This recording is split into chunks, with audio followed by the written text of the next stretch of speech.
నాగు, అవును, ఈ కుర్రోడు వాళ్ళ మావి గురించి ఎంక్వైరీ చేసావా? వాళ్ళ మావి ఎప్పుడో చనిపోయాడంట్రా. ఈ కుర్రోడు గురించి ఒక చిన్న క్లూ కూడా దొరకట్లేదురా. వాళ్ళ అమ్మ ఈ కుర్రోడికి చెట్టును చూపిస్తూ కథలు చెప్పేదంట్రా అని నాతో ఒకరు అన్నారు. మా ఫ్రెండ్కి ఫోన్ చేస్తాను, వాడైతేనే దీనికి సమాధానం చెప్పగలడు.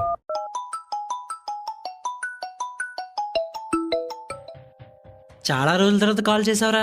బావా, నాకు చిన్న డౌట్. ఒక వ్యక్తి దేన్నైతే చిన్నప్పటి నుండి ఇష్టపడతాడో అది పోయిన తర్వాత దానిపై ఇష్టం కూడా అలానే ఉంటుందా? నాకు కొంచెం అర్థమయ్యేలా చెప్పరా. అమ్మ ఒక కుర్రోడికి 6 సంవత్సరాల వరకు చెట్టును చూపిస్తూ కథలు చెప్తుండేది. వాళ్ళ అమ్మ చనిపోయిన తర్వాత కూడా ఆ కుర్రోడు చెట్టును అమ్మలా భావిస్తాడా? అయి ఉండొచ్చు. చిన్నప్పుడు చెప్పే కథలు బ్రెయిన్ అట్రాక్ట్ చేస్తాయి. ఆ కథ నా కుర్రోడు స్పోర్టివ్ గా తీసుకునే అవకాశాలు కూడా ఉంటాయి. తాళరేవన్న విలేజ్ లో 50 సంవత్సరాల కిందటి ఇలాగే జరిగిందిరా. ఒక కుర్రోడు ఫ్యామిలీ మొత్తం చంపి పరారయ్యాడు. సరే, నీకు మళ్ళీ ఫోన్ చేస్తాను రా. చెట్టు నరికేసినప్పటి నుండి మీ ఊర్లో చావులు మొదలయ్యారా? అంటే ఇదంతా చేస్తున్నా కుర్రోడు అన్నమాట. ప్రెసిడెంట్ చెట్టును నరికించాడు. వాడిని